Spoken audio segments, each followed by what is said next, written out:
BBC news channel ने मोदी के खिलाफ एक षड्यंत्र करने के लिए डॉक्यूमेंट्री तैयार की, लेकिन उसके खिलाफ तत्काल सरकार ने संज्ञान लिया और जितने भी लिंक सोशल मीडिया पर उसके थे उसको बैन कर दिया गया।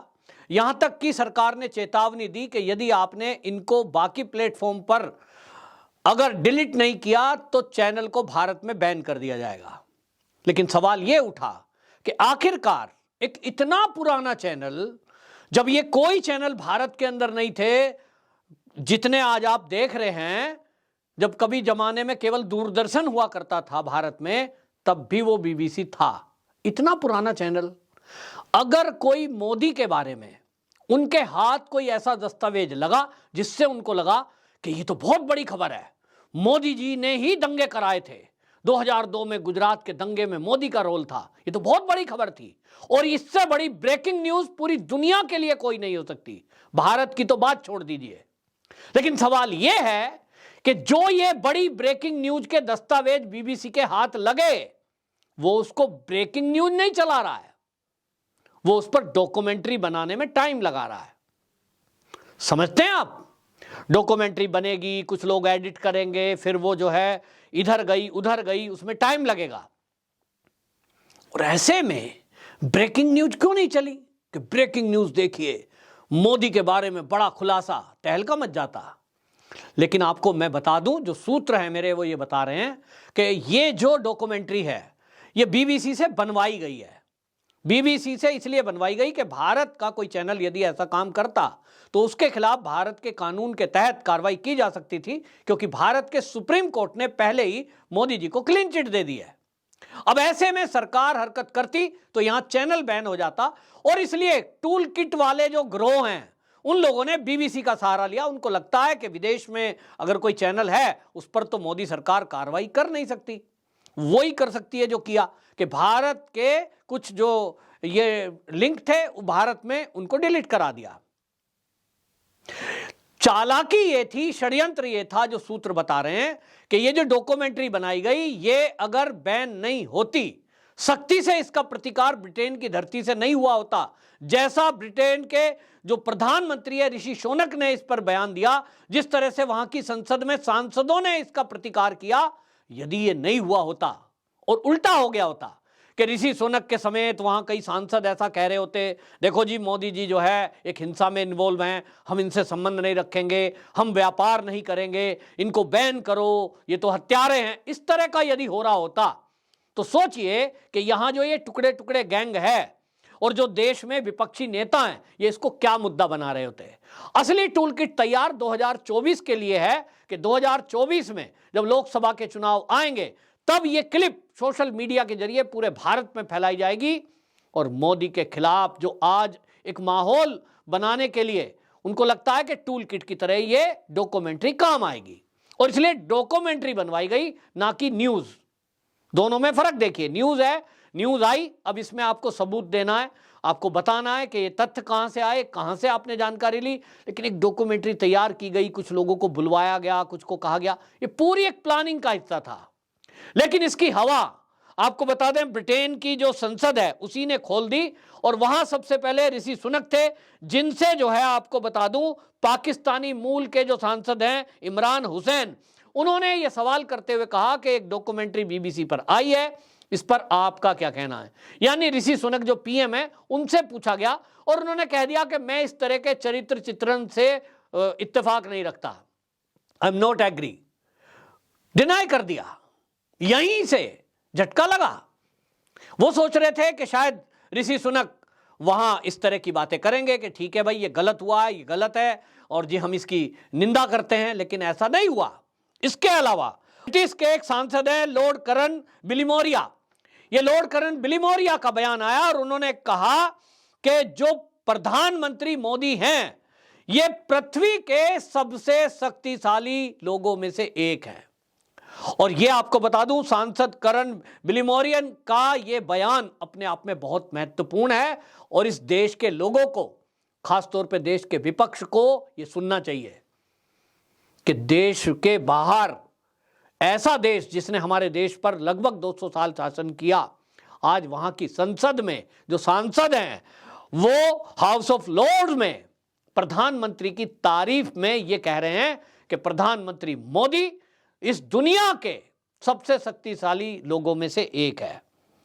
जो लॉर्ड करन बिलिमोरिया हैं, इन्होंने कहा, एक लड़के के रूप में नरेंद्र मोदी ने गुजरात के एक रेलवे स्टेशन पर अपने पिता के साथ चाय बेची और आज वो प्रधानमंत्री हैं देश के।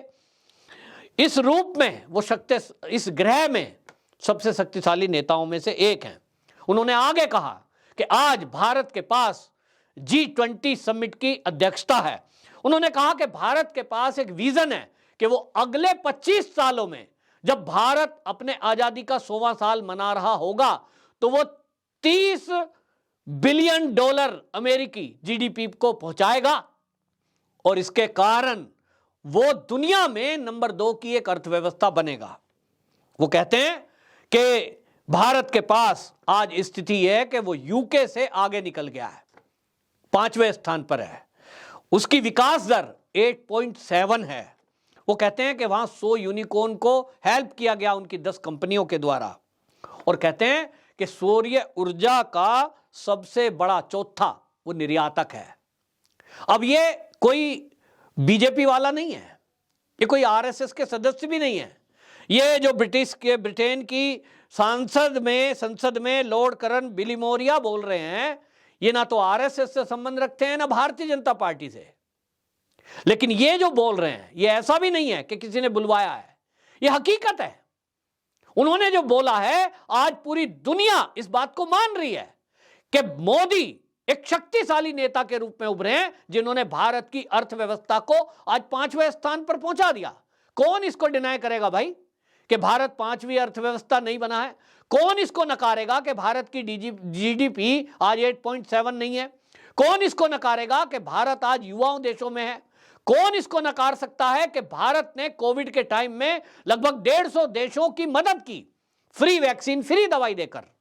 कौन इसको नकारेगा कि भारत पिछले लगभग 2 साल से 80 करोड़ लोगों को, यानी महीने में एक बार 80 करोड़ लोगों को फ्री का राशन दे रहा है? एक भी व्यक्ति भूखा नहीं सोया।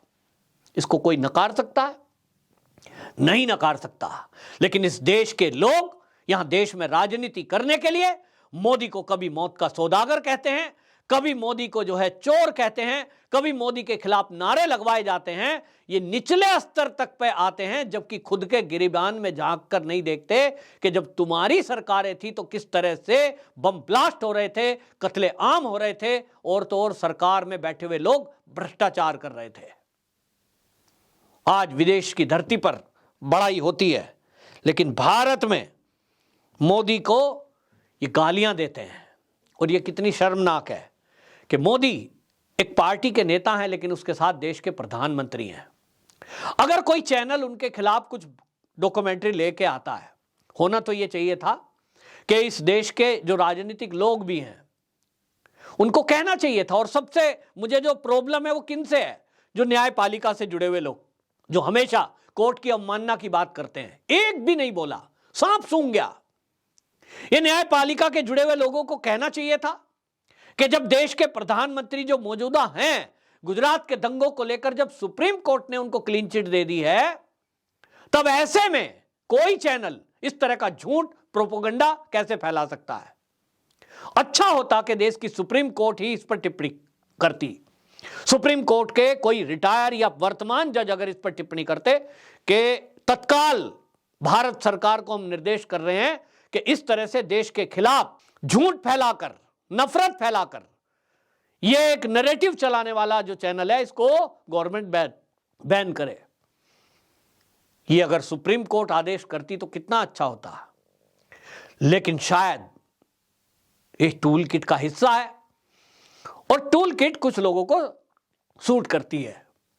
उनको लगता है मोदी का विरोध करने के लिए जो भी लोग शामिल हैं, मौन होकर इस युद्ध में अपना समर्थन दें, जबकि ये भूल जाते हैं कि वो देश के प्रधानमंत्री भी हैं। कोई उनके खिलाफ साजिश करे, कोई उनके खिलाफ हमला करने की कोशिश करे, वो ये हमको इस तरह से देखना चाहिए कि वो देश के प्रधानमंत्री और देश के ऊपर हमला है।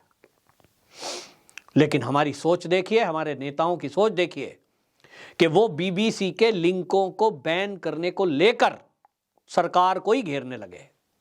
टीएमसी सामने आई, कांग्रेस सबसे पहले आई, बाकी और लोग बोलने लगे कि साहब क्यों बैन कर दिया? तो क्या आप चाहते थे कि ये तमाशा होते रहना चाहिए? अगर इस तरह से डॉक्यूमेंट्री विदेश में बनेगी और उसके आधार पर आप तय करोगे कि हमारे देश में कौन दोषी है और कौन निर्दोष, तो फिर तो आप तैयार रहिए, हो जाइए तैयार। फिर राहुल गांधी, सोनिया गांधी पर भी डॉक्यूमेंट्री बन सकती है। ममता बनर्जी को भी जानना चाहता है पूरा देश। कोई कुछ कहता है, कोई कुछ कहता है, मुझे भी नहीं पता इनके जीवन के बारे में। जरा एक ममता बनर्जी पर भी बनाए। टीएमसी वाले बड़ा हल्ला कर रहे हैं कि भाई इसको क्यों बैन कर दिया, कब तक बैन करोगे? तो ममता दीदी पर भी एक डॉक्यूमेंट्री बन जाए।